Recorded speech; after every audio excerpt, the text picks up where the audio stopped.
Hello, welcome to Shehzad Iqbal English Academy. I'm Shehzad Iqbal with a new video that is the video of MCQs and this is second part. ये दूसरा हिस्सा है जिसमें हम MCQs solve MCQs जो past paper पे और expected है कि इस तरह आएंगे या इसी तरह ज़रूर आएंगे करते हैं। फिर 32 के साथ हाज़िरी खिदमत है। शुरू करते हैं। The word pen is transitive verb conjunction abstract noun. आपके ख्याल में ये क्या हो सकता है? अगर आपको ऑप्शन का पता होता है तो प्लीज़ हमें भी जवाब दीजिए। पेन जो है ये है abstract noun. Option C is the correct option. Word transitive verb किस तरह हो सकते हैं? कंजंक्शन तो हो ही नहीं सकता। क्वालिटी एडजेक्टिव किस तरह हो सकता है? ये एब्स्ट्रैक्ट नाउन है। Which one of the following is not a correct use of collective noun? इनमें से कौन सा कलेक्टिव नाउन गलत है? Swarm of locust, band of thieves, flock birds या herd of cattle? Option A, C और D बिल्कुल ठीक है। स्वाम होता है लूकस्ट का, फ्लॉक होता है बर्ड्स का और हर्ड होता है कैटल्स का। बैंड ऑफ थीव कभी भी नहीं हो सकता। बैंड ऑफ म्यूजिशियन होता है या सिंगर्स होता है। और जो थीव्स का होता है दैट इज गैंग।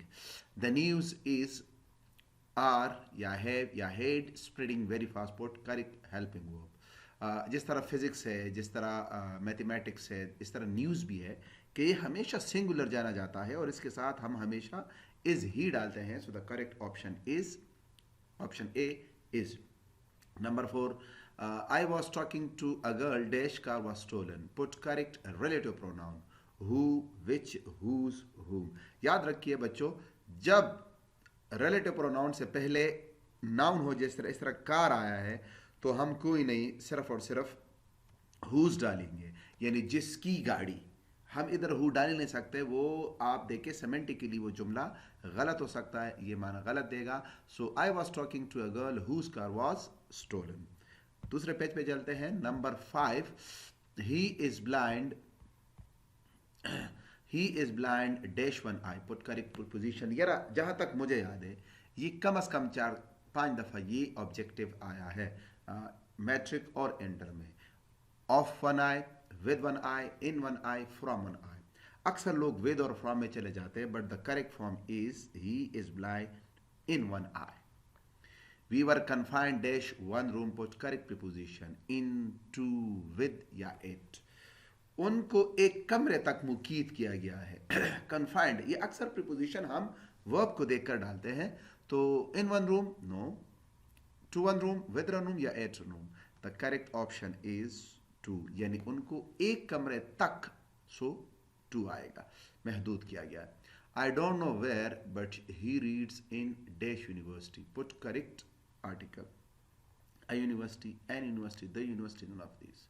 बट अगर आप देखो तो इधर यूनिवर्सिटी में यू है, तो ऐसा लगता है कि आर्टिकल आएगा, यानी वॉवल आएगा, वॉवल वाला एन आएगा तो कभी भी नहीं आएगा, तो एन तो कभी भी नहीं आ सकता।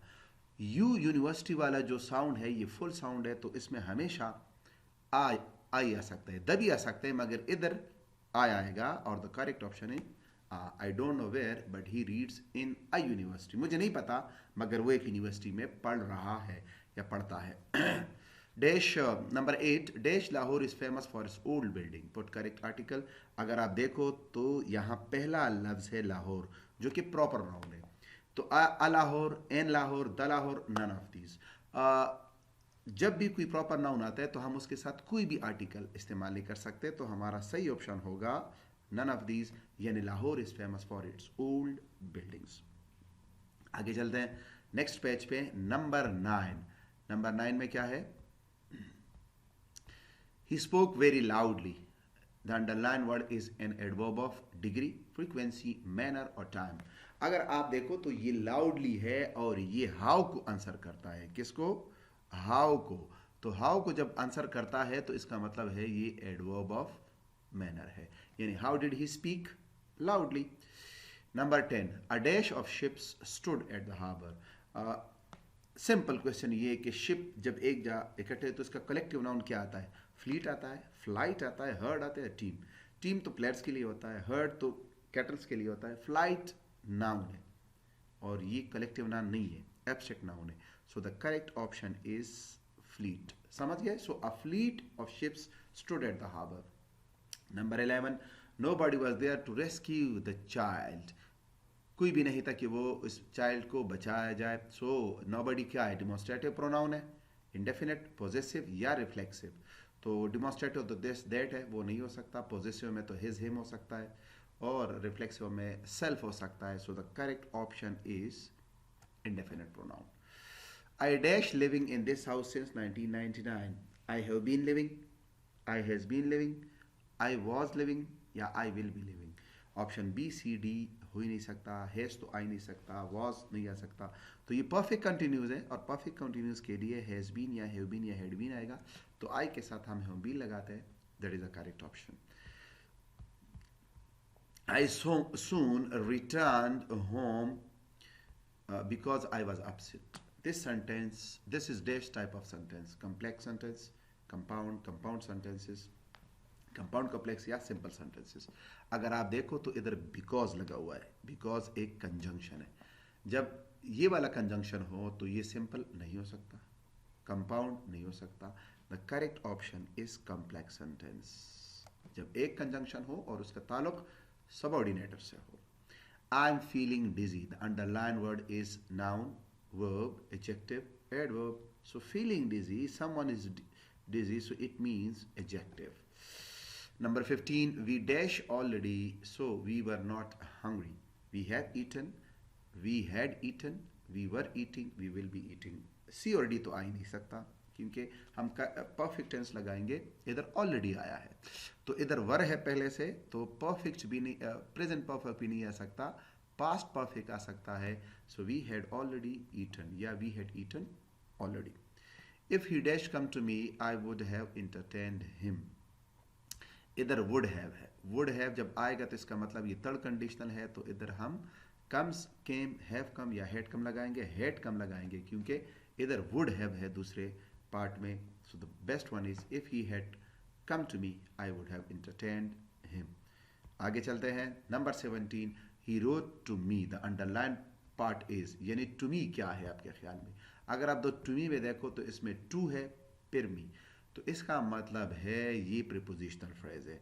ये इन्फिनेटिव फ्रेज हो ही नहीं सकता. ये क्योंकि to के साथ वर्ब होगा तो इन्फिनेटिव होगा. जेरेंड में ing फॉर्म है.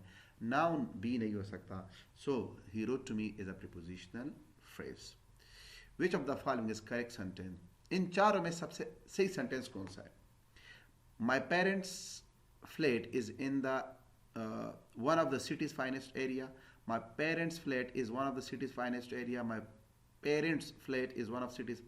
My parents' flat is one of the city's finest area.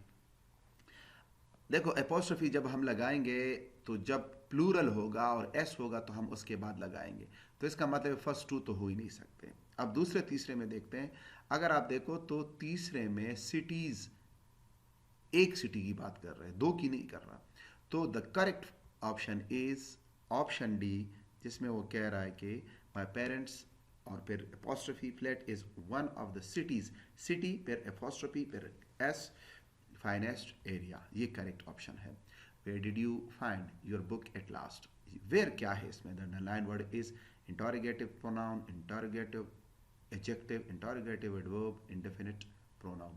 जब वेयर के बाद वर्ब नहीं, नाउन नहीं है, तो इसका मतलब है ये इंटरोगेटिव प्रोनाउन है. एडजेक्टिव नहीं हो सकता. इंटरोगेटिव एडवर्ब तो कोई होता ही नहीं है. इंडेफिनिट प्रोनाउन नहीं है, वो कुछ खास है. He will call you after he finishes. The underline word is preposition, conjunction, adverb, pronoun. अगर आप ध्यान दो तो इसके दो हिस्से हैं, ही विल कॉल और ही फिनिशेस. दो हिस्से हैं इस जुमले के, और इसको किसने जोड़ा है? आफ्टर ने. तो इसका मतलब हुआ कि ये कंजंक्शन की सूरत में काम कर रहा है. तो आफ्टर इस जुमले में हो गया conjunction. Number next, I have shifted to the new house near the bank. Near the bank, the underline part is noun phrase, adverb phrase, adjective phrase, noun clause. Clause तो है ही नहीं क्योंकि इसमें वर्ब नहीं है. नियर द हाउस क्वेश्चन करता है where को, वेयर, तो इसका मतलब है ये एडवर्ब फ्रेज है. ठीक है. और ये प्रीपोजिशनल भी हो सकते हैं, मगर इसमें प्रीपोजिशनल कोई ऑप्शन नहीं है. He is not sure where to start it. Where to start it, the underline part is noun clause, adverb clause, adjective clause, noun phrase. Clause नहीं है क्योंकि इसमें मेन वर्ब नहीं है, टू स्टार्ट है वो कि इन्फिनेटिव है, मगर इसमें वर्ब नहीं है, तो एक ही फ्रेज है, तो वही ऑप्शन ठीक है और ये बन गया नाउन फ्रेज। आगे चलते हैं, he is richer than I am. फिर है कि देन जो है द नाइन वर्ड क्या है, दो हिस्से हैं, आई एम ये फुल जुमला है और ही इज़ रिचर, तो conjunction is the right option क्योंकि ये दोनों को मिला रहा है। He stood on the bridge. The underlined part is adverbial phrase, adjective phrase, noun clause और adverbial clause। अगर आप देखो तो इसमें verb नहीं है, subject नहीं है, तो पहले आखिरी दो तो हो ही नहीं सकते। और on the bridge एक जगह के बारे में बता रहा है, तो ये adverbial phrase है।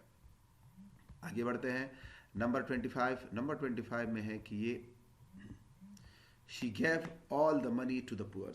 तो इसमें preposition लगाना है, she gave out, she gave through, she gave in, she gave away। she gave away का मतलब है डिस्ट्रीब्यूट करना, तो ये सही है। I saw myself in the mirror ये indefinite pronoun है, interrogative, reflexive या पर्सनल, तो रिफ्लेक्स करता है, तो ये रिफ्लेक्शन है, तो ये reflexive pronoun. Boy loves heartily loudly, it is a dash word verb, transitive, linking, intransitive या helping verb. The correct option is intransitive verb क्योंकि इसका कोई ऑब्जेक्ट नहीं है। The car was carrying stolen goods, it is main verb. Stolen जो है no, present participle past या gerund, gerund भी नहीं हो सकता, जेरेंट में आएंगी फॉर्म में। अब प्रेजेंट और पास्ट में ये पास्ट है क्योंकि third form of the verb को पास्ट पार्टिसिपल बोलते हैं। आखिरी पेज है 29। He was please that I have past. अब दैट आई हैव पास्ट क्या है, the underline part is adverbial clause of manner, adverbial clause of time, place और reason. इसका मतलब है एडवर्बियल तो है, तो कौन सा है, एक रीजन शो कर रहा है, so that's why it's adverbial clause of reason. She put much effort into her study. The word effort is concrete noun, abstract noun, proper noun, countable noun। तो ये एक नाउन है और इसका वजूद नहीं है, so that's why it's abstract noun, option B. A clever trick was played successfully। Successfully क्या है, verb place, time, manner, frequency. Answer करते हैं हाउ को, तो ये मैनर हो गया।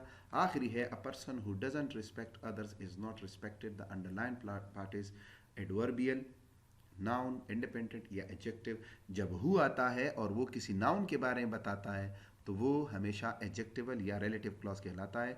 सो दिस इज एडजेक्टिवल और relative clause. Thanks for watching this video. मुझे यकीन है कि आपको समझ आ गया होगा। शेयर कीजिए दोस्तों के साथ। अल्लाह हाफ़िज़।